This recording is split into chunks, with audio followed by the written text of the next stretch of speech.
What it means for tenants and landlords in England. A Guidance for Members, Part 1. Given the recent media coverage on landlord licensing and tenancy, we thought we would give our members who do rent accommodation some updates on legislation. The Renters' Rights Act 2025, which received royal assent on the 27th of October, marks the biggest overhaul of England's private rented sector in decades. It aims to rebalance the relationship between the country's 11 million renters and 2.3 million landlords, though much depends on how the changes are rolled out in the coming year. For renters, the headline reform is the abolition of Section 21 no-fault evictions and the end of fixed-term assured short-hold tenancies, STS. All new and existing tenancies will convert into open-ended, assured periodic tenancies *. This means tenants can leave with 2 months' notice, while landlords must cite one of a range of statutory grounds to regain possession. Renters will also gain rights to challenge excessive rent increases, request to keep pets, consent not to be unreasonably refused, and be protected from discrimination based on benefits or children.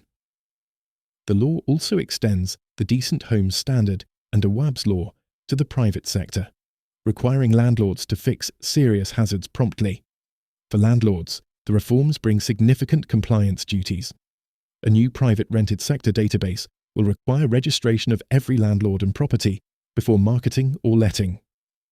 Membership of a new ombudsman scheme will become mandatory, with powers to issue binding rulings and compensation orders. Landlords will still be able to evict for legitimate reasons, such as selling the property, antisocial behaviour, or serious arrears, but through the revised Section 8 process, which is expected to be slower and more complex, given current court delays. Rent bidding wars and demands for rent more than 1 month in advance will be banned, and penalties for non-compliance could reach £40,000. In summary, for renters, this Act promises long-sought security and fairness. For landlords, it creates greater accountability, but also more bureaucracy and uncertainty over possession and rent setting. The balance of power has shifted slightly. How smoothly it works in practice will depend on the detail of the forthcoming regulations and the speed of the court system once the new rules take effect, likely in 2026. What it means for working people.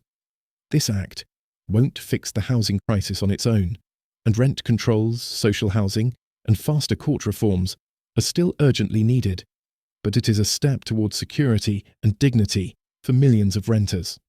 The challenge now is to ensure the new rights are enforced and not watered down in practice. What the Renters' Rights Act 2025 changes. A quick guidance. Ends no-fault evictions. Landlords can no longer evict tenants under Section 21 without giving a valid reason.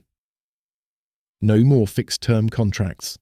All new and existing tenancies become open-ended, giving renters more stability and flexibility.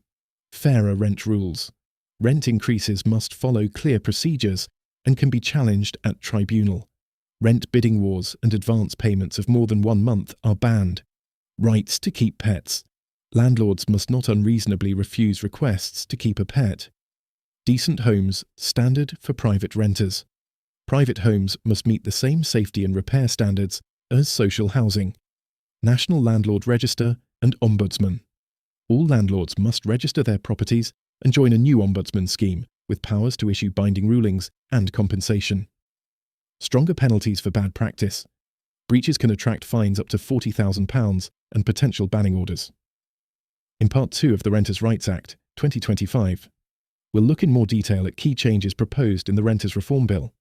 These include ending Section 21, no-fault evictions, introducing the Decent Homes Standard and a WABS law, moving to assured periodic tenancies, revising the Section 8 eviction process, and ensuring landlords cannot unreasonably refuse tenants' requests to keep pets.